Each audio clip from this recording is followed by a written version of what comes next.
अस्सलामु अलैकुम वरहमतुल्लाहि वबरकातुहू। मैं आपका मेज़बान डॉक्टर अब्दुल हमीद आराई। आज हम कोट गुलाम मोहम्मद डिस्ट्रिक्ट मीरपुर ख़ास ज़िला मीरपुर ख़ास के एक दूर अफ्तादा इलाके तालुका कोट गुलाम मोहम्मद के डिंगान शहर में जो है वो मौजूद हैं। आपने सुना होगा जेम्साबाद। जेम्साबाद एक ऐसा शहर जो कि अंग्रेज़ गवर्नमेंट ने 1890-92 के करीब जो है वो उस शहर को आबाद किया, तो उसका नाम जेम्साबाद रख दिया था। लेकिन वक्त गुज़रने के साथ 1981 में ये एक तहरीक चली कि अब इसका नाम जेम्साबाद चेंज करके कुछ और रखना चाहिए। तो कुछ लोगों ने कहा कि अकबराबाद रख दिया जाए, कुछ ने कहा कि कायमाबाद रख दिया जाए, लेकिन फिर एक आवाज़ आई कि नहीं, इसका नाम जो है वो गुलाम मोहम्मद भुरगड़ी रखना चाहिए। तो गुलाम मोहम्मद भुरगड़ी कौन? ये एक सवाल जो है वो आम लोगों के जहन में भी आया कि गुलाम मोहम्मद भुरगड़ी कौन थे।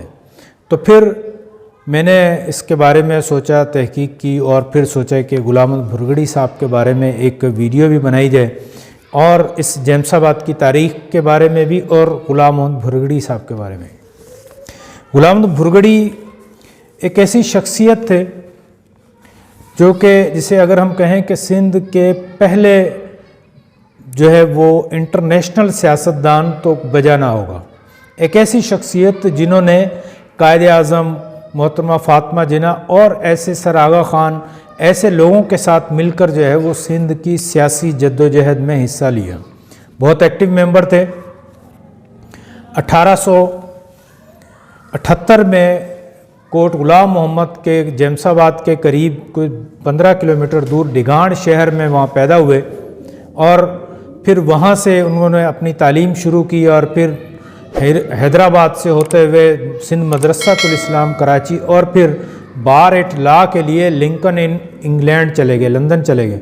वहाँ से लिंकन इन में बार-एट लॉ की और फिर 1908 में वापस आकर सिंध में हैदराबाद में उन्होंने अपना सियासी सफ़र का आगाज़ किया, जो कि बहुत एक नामवर शख्सियत थे। कायद-ए-आज़म के करीबी, कायद-ए-आज़म मोहम्मद अली जिन्ना के करीबी साथियों में शामिल थे। आज हम उन्हीं की जाए पैदाइश, उन्हीं का जो गोठ था, उन्हीं का जो इलाका था, उनकी जो हवेली थी, वहाँ पर मौजूद हैं। अभी कुछ उनके बारे में बात करके फिर आपको पूरी हवेली की जो है वो विज़िट भी करवाएंगे। तो 1878 में ये सपूत सिंध में पैदा हुए। कुछ इनके बारे में चंद बातें मैं आपके सामने रख दूँ। ये फर्स्ट सिंधी मुस्लिम बैरिस्टर थे, सिंध के पहले मुसलमान थे जिन्होंने बार-एट लॉ की थी और 1908 में ये बार-एट लॉ कर बरतानिया से फिर वापस आए और 1919 में मुस्लिम लीग के सदर भी जो है वो ये नामज़द हुए। पहले मुस्लिम लीग सिंध के सदर नामज़द हुए और उसके बाद फिर ये इंडिया मुस्लिम लीग जो थी उसके सदर भी ये बन गए। सिंधी 1920 में उसके ये प्रेसिडेंट बने थे। और यही वो शख्सियत थे। अंग्रेज़ों ने जब 1843 में सिंध को फ़तह किया तो फिर सिंध को उन्होंने बम्बई के साथ मिला दिया, बम्बई सूबे का एक हिस्सा बना दिया। तो ये सबसे पहले जो है वो 1920 में ही इन्होंने अपना रईस गुलाम मोहम्मद भुरगड़ी साहब ने एक रेजोल्यूशन मूव की जिसके तहत के सिंध को जो है वो बम्बई से अलहदा सूबा करार दिया जाए। और भी रेजोल्यूशंस हुई जिसमें एक रेजोल्यूशन जो इन्होंने पेश की थी कि वो सिंध को जो है वो एक सेपरेट प्रोविंस के तौर पर जो है वो बनाया जाए। ये मैं हवेली में मौजूद हूँ तो यहाँ ऊपर बहुत सारे कबूतर हैं, उनकी आवाज़ें भी ये आ रही होंगी आपको। और ये फिर खिलाफत मूवमेंट के भी बड़े एक्टिव मेंबर थे। उस खिलाफत मूवमेंट के लिए इन्होंने बहुत सारा डोनेशन भी यहाँ से इकट्ठा किया और फिर खिलाफत मूवमेंट के लिए ये लंदन भी गए। वहाँ जाकर भी इन्होंने खिलाफत मूवमेंट की जो है वो उसमें तहरीक में हिस्सा भी लिया। और हिंदू मुस्लिम इत्तेहाद के बहुत पुरज़ोर हमायती थे। ये बड़ी कोशिशें करते रहे कि हिंदू मुस्लिम जो है वो इत्तेहाद होता रहे। अगर कहीं पर कोई झगड़ा, कोई मसाइल पैदा होते तो ये फ़ौरन वहाँ पहुँचते और हिंदुओं और मुसलमानों को एक साथ इकट्ठा करने में, उनमें इत्तफाक पैदा करने की ये कोशिश करते रहे। एक दफ़ा मुझे याद आ गया कि ये ट्रेन में बम्बई से आ रहे थे, फर्स्ट क्लास की टिकट लेते हमेशा जब भी ट्रेन में सफ़र करते और वापसी में बैठते जाकर इकॉनमी क्लास में आम लोगों के साथ, ताकि उनके पॉइंट ऑफ व्यू को जान सकें, उनके साथ बातचीत करते। तो वहाँ बैठे हुए थे तो एक हिंदू फैमिली यानी कोली फैमिली के जो लोग थे उसको बंदे को कहा कि तुम जो है वो मेरे भाई हो, यहाँ मेरे पास बैठ जाओ। तो वो उसने कहा कि मैं उस वक्त ये आपकी बात सही समझूंगा जब तुम मेरे हाथ का पानी पियोगे। यानी जो सब कास्ट हिंदुओं की जो कोली और मेघवाड़ भील हैं, ये दूसरे लोग इनके साथ बैठना, इनके साथ पानी पीना तक भी जो है वो गवारा नहीं करते। तो उसने कहा कि अगर तुम मेरे हाथ का पानी पियोगे तो फिर मैं समझूंगा कि तुम मुझे अपना भाई समझते हो। तो इन्होंने कहा ठीक है लेकर आओ। तो वो पानी लेकर आए तो इन्होंने घटाघट जो है वो पानी पी लिया। तो इससे जो है वो ये इस वाक़े से ये भी अंदाज़ा होता है कि किस तरह से इन्होंने हिंदुओं को भी अपने करीब करने की कोशिश की। आगे चलते हैं। तो ये बम्बई लेजिस्लेटिव काउंसिल के मेंबर भी रहे, जो कि 10 साल तक ये मेंबर रहे। ये वाहिद शख्स थे जो 10 साल तक लेजिस्लेटिव काउंसिल के मेंबर भी थे। ये एजाज़ सिर्फ इन्हीं को हासिल है। इनके वालिद थे वली मोहम्मद ख़ान साहब। वो एक बहुत बड़े लैंडलॉर्ड थे। यहाँ पर बहुत ज़्यादा उनकी ज़मीन थी, यानी डिगान से लेकर छाछरों तक। छाछरों जो है वो थर का एक दूर अफ्तादा इलाका है। यहाँ से वहाँ तक जो है वो तकरीबन कहा जाता है कि 50 से 60 हज़ार एकड़ इनकी ज़मीन थी।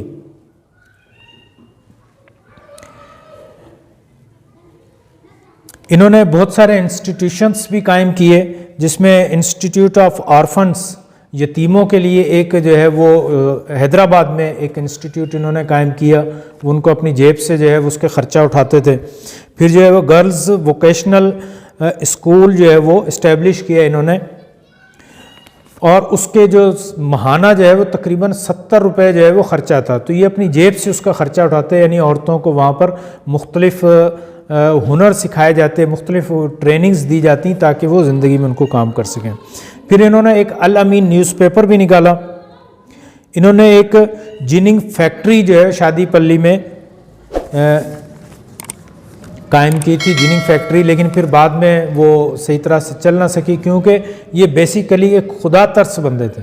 लोगों का, मज़दूरों का बहुत ज़्यादा ख्याल रखते थे, एक बिजनेसमैन नहीं थे। तो इस वजह से शायद कि वो फैक्ट्री ना चल सकी, और फिर शादीपल्ली में जो फैक्ट्री यानी उमरकोट का एक इलाका है, तो वो कुछ ही अरसे में उसको ख़त्म कर दिया गया। और फिर इस तरह से 10 मार्च 1924 को जो है वो इनका यहाँ पर इंतकाल हो जाता है हैदराबाद में, और वहीं से इनकी मैयत को जो है वो फिर यहाँ पे बाय ट्रेन जो है वो जलूरी लाया जाता है। जलूरी से फिर इनके आबाई गांव डिगान जो है वो वहाँ पर लेकर आते हैं, और यहाँ पर उनकी कब्र भी जो है वो यहाँ पे आज भी मौजूद है। ये एक हवेली है इनकी, बल्कि उताक है। हवेली इनकी थोड़े आगे थी, लेकिन वो उताक जो है वो अब ख़त्म हो चुकी है। हवेली ख़त्म हो चुकी है, ये उताक जो है वो अब भी मौजूद है, लेकिन बहुत खस्ता हालत में है। तो मैं अभी आपको जो है वो इनकी इस पूरी हवेली को जो है वो उताक को इसकी विज़िट करवाता हूँ। तो जेम्साबाद शहर एक जेम्स ने उसको आबाद किया था, लेकिन फिर 1981 में जनरल ज़ियाउल हक की गवर्नमेंट में ये एक तहरीक चली कि उसको जो है वो फिर उसका नाम चेंज किया जाए, और फिर जब मुख्तलिफ नाम दिए गए तो उसमें फिर ये एक तहरीक में ये कहा गया है कि ग़ुलाम मोहम्मद भुरगड़ी साहब ने ये उनकी ये ज़मीन भी उनकी थी जहाँ पर ये शहर आबाद किया गया। तो लिहाजा बेहतर ये है कि इनकी शख्सियत को सामने रखते हुए इतनी बड़ी शख्सियत जो है उनको जो है वो फिर उनके नाम से इस शहर को मंसूब कर दिया जाए। तो 18 जून 1981 को फिर ये शहर जो है वो जेम्साबाद का नाम चेंज कर ग़ुलाम मोहम्मद भुरगड़ी रख दिया गया। अस्सलाम वालेकुम दोस्तों, अभी आपको मैं ये हमारे रईस ग़ुलाम मोहम्मद भुरगड़ी साहब, उनकी जो उताक थी डिगान शहर तालका कोट ग़ुलाम मोहम्मद डिस्ट्रिक्ट मीरपुर ख़ास में, वो मैं आपको ये इसकी वीडियो दिखा रहा हूँ। ये मेन जो एंट्रेंस है उसकी छत खूबसूरत टाइलों के साथ जो है वो इसको उन्होंने मुज़य्यन किया था, और ये देखें काफ़ी अच्छी हालत में है। लेकिन अगर थोड़ी सी गवर्नमेंट इस पर तवज्जो दे तो ये देखें, ये बड़ी खूबसूरती के साथ टाइलें लगाई गई हैं। इस हवेली की कोई तख्ती तो यहाँ नहीं है मौजूद, लेकिन ये हवेली 1924 में साईं रईस गुलाम अहमद भुरगड़ी साहब का इंतकाल हो गया था, तो ये यकीनन उससे पहले जो है वो बनाई गई है। अभी आपको दिखाते हैं। ये मेन एंट्रेंस से जब हम अंदर आते हैं कॉरिडोर, और फिर ये मेन हॉल है। मीटिंग हॉल कह लें, डाइनिंग हॉल तो नहीं, लेकिन मीटिंग हॉल। और ये इसको बड़ी खूबसूरती के साथ जो है वो सजाया गया है। आप देखें, मैं आपको क्लोज़अप में दिखाता हूँ कि किस खूबसूरती के साथ जो है वो ये डिज़ाइनिंग की गई है, जो कि आज भी तकरीबन 100 साल से ज़्यादा अरसा गुजर चुका है, और वो ये खूबसूरत डिज़ाइन आज भी अपनी असल हालत में कायम है। लेकिन वही हमारी आवाम में शऊर ना होने की वजह से, इस पर आप देखें तो ये मुख्तलिफ़ नाम वगैरह लड़कों ने, बच्चों ने लिख के उसको तबाह कर दी। ये पर जो है वो इस पर नक्शा बनाया गया था, पूरी बिल्डिंग का मॉडल जो है वो बनाया गया है इसी बिल्डिंग का बाहर से। और ये दूसरी तस्वीरें, ये कोने पे देखें काम किया गया है।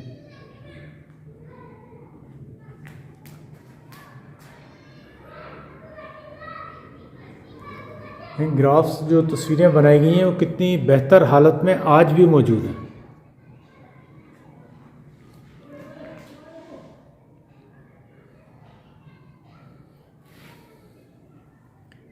ये दूसरी साइड में जो तस्वीरें हैं, और छत का काम भी आप देखें कि बड़ी खूबसूरत टाइलें हैं और बड़ी मजबूत टाइलें हैं।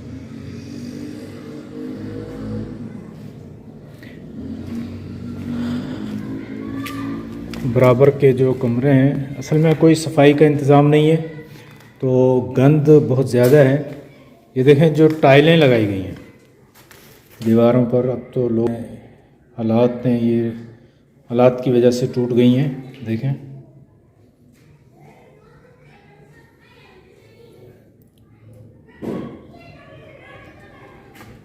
फिर ये हॉल के बराबर में कमरा,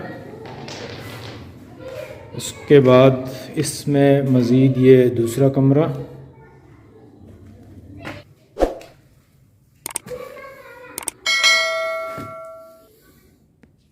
ये शायद रिहायशी कमरे होंगे, और फिर इस कमरे में मज़ीद एक और कमरा।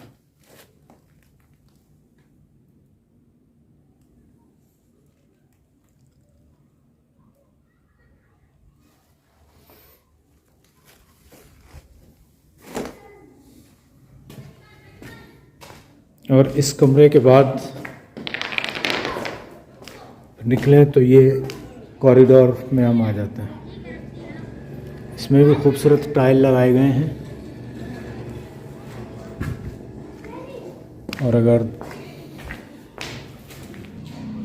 ये मेन हॉल के दूसरी तरफ एक और कमरा, इसे भी खूबसूरत डिज़ाइनिंग के साथ सजाया गया है, लेकिन वक्त गुज़रने के साथ साथ वो तस्वीरें वो सारी जो हैं वो ख़राब होती चली गई हैं। मुख्तलिफ़ कोई ये बहरी जहाज़ की तस्वीर है,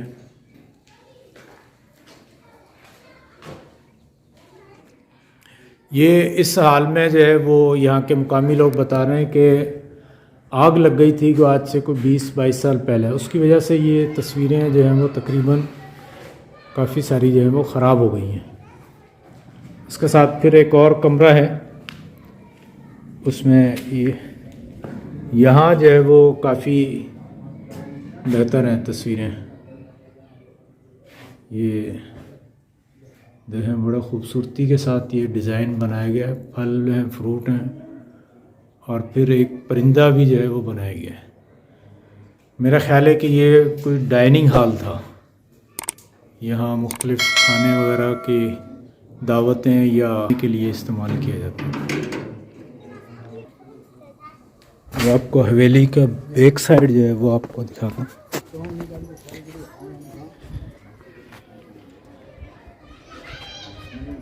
ये बैक साइड पे जो है वो लकड़ी का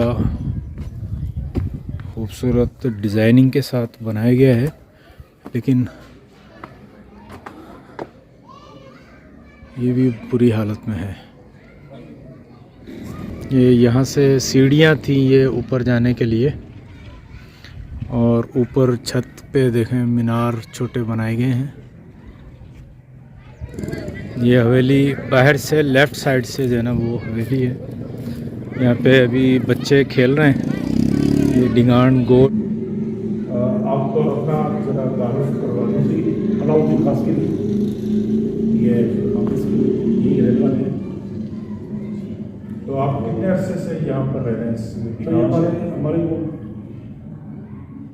7वीं पीढ़ी हमारी 7वीं पीढ़ी यहीं पर रहती थी हम।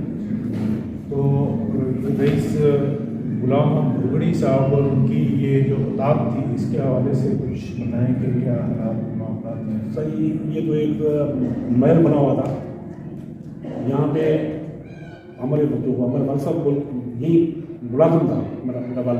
अच्छा, यहाँ पे मुलाजिम था रसूल के पास। वो कहता था यहाँ पे फैसले होते थे। यहाँ की इसकी ज़मीन थी 45,000 एकड़, 45,000 तो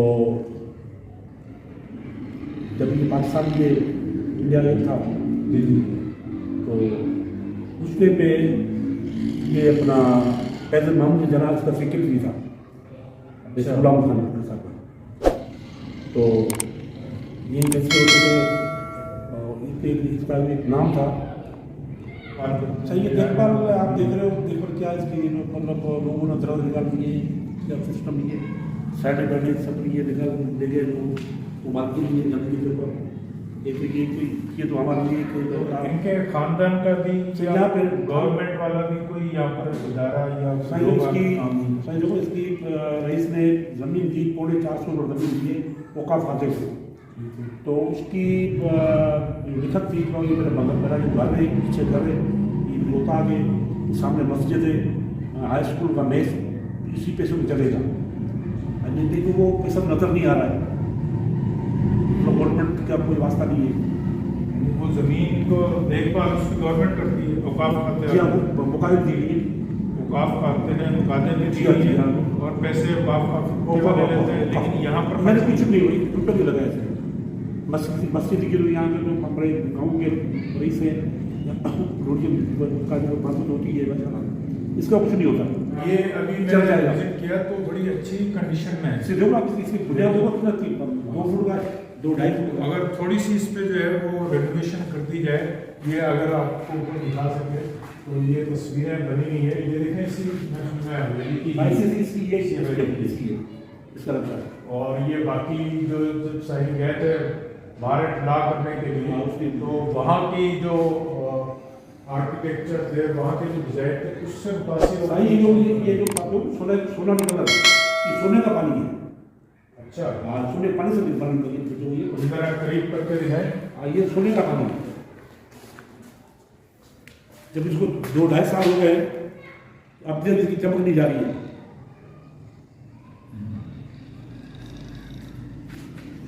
इनका जब इंतकाल होता है तो कायद-ए-आज़म और बहुत सारे लीडर्स जो हैं वो यहाँ पर आते हैं और उनके बारे में जो ताज़ियती पैगाम कहते हैं मैं वो आपको सुनाता हूँ। कायद-ए-आज़म मोहम्मद अली जिन्ना वो कहते हैं कि sir, he was a person and true friend to mine, and I was associated with him for a number of years. In him I have personally lost one of the few true friends that I have in this world. But what is more, it is a national loss. Mr. Bhurgadi was a tower of strength not only in his own community but also among the other communities with whom he worked. He was a man who was thoroughly disinterested. He never cared either for people applause or for government favors. यानी मोहम्मद अली जिन्ना रहमतुल्लाह अलैह rice गुलाम भुरगड़ी साहब के इंतकाल पर कहते हैं कि ना सिर्फ ये कि मैंने अपना बेहतरीन दोस्त को खोया है, बल्कि ये एक पूरी कौम का नुकसान है। ये एक ऐसे बुलंद पाया शख्सियत थे कि इन्होंने कभी जो है वो ना गवर्नमेंट का ख्याल किया और ना ही लोगों के इंटरेस्ट के ख़िलाफ़ गए हैं। यानी हमेशा लोगों की खिदमत की, लोगों के हक़ में जो है वो इन्होंने काम किया है। तो ये एक बड़ी अजीम शख्सियत थी। इस हवाले से आज जब मैं यहाँ पर आया हूँ तो इनके उताक देखकर बहुत मुझे अफसोस हुआ कि बहुत बुरी हालत में है। इवन कि वहाँ पर कोई झाड़ू और सफाई का भी कोई इंतज़ाम नहीं है। यहाँ के मकीनों से, मुख्तलिफ़ लोगों से मेरी बातचीत हुई, उन सब की ये ख्वाहिश है कि इस हवेली का, इस उताक का जो है वो ख्याल रखा जाए, लेकिन कोई शख्स, कोई फ़र्द भी आगे आने को तैयार नहीं है। जबकि बड़ी इंटरेस्टिंग पॉइंट ये है कि इन्होंने ग़ुलाम मोहम्मद भुरगड़ी साहब ने अपनी 375 एकड़ ज़मीन जो है वो वक़्फ़ की है कि स्कूल और मसाजिद के लिए, कि यहाँ जो 3-4 स्कूल हैं उनके लिए, अपने उताक के लिए और मसाजिद के लिए, कि उसकी आमदनी से जो है वो इनके अखराजात चलाए जाएँ। वो ज़मीन अब औकाफ़ खाते के पास है, वो जो है वो लोकली लोगों को जो है वो ठेके पर देती हैं, लेकिन उससे होने वाली आमदनी जो है वो बिल्कुल यहाँ पे ख़र्च नहीं की जा रही। यहाँ पे लोगों से मैंने बात की कि आप उसको अपने तौर पर भी कोशिश करें और हुकूमत तक अप्रोच करें कि वो इस पर इंटरेस्ट लें। ये हमारा एक कौमी विरसा है, इस पर काम किया जाए, इसको रेनोवेट किया जाए। और ये बहुत खूबसूरत जो हवेली है, इस जंगल में मंगल बनाने के लिए काफ़ी है। यहाँ पर बहुत सारे लोग आ सकते हैं, टूरिज़म हो सकती है, इस तारीख़ी विरसे को लोग आकर देख सकते हैं। हमारे जो यहाँ के लोकल लोग हैं उनकी आमदनी का भी इजाफ़ा बन सकता है। तो मेरी आप सब लोगों से, अपने देखने वालों से ये गुजारिश है कि कोशिश करें कि किसी न किसी तरह से इस हवेली को महफूज किया जाए और हुकूमत तक ये बात पहुँचाई जाए कि वो इसकी तरफ तवज्जो दें। जबकि इस शख्स ने, ग़ुलाम मोहम्मद भुरगड़ी साहब ने, उन्होंने जो है वो ख़ुद अपनी ज़मीन इसके लिए वक़्फ़ की है, तो कम से कम वो ख़र्चा, वो ज़मीन, उसकी आमदनी, वही पैसे इसके ऊपर ख़र्च कर दिए जाएँ तो ये भी काफ़ी हो जाएगा। Thank you very much. अपना ख्याल रखिएगा, अपने दोस्तों का और अपने विरसे का लाजमी ख्याल रखिएगा। मुझे इजाज़त दीजिए। अस्सलामु अलैकुम वरहमतुल्लाहि वबरकातुहू।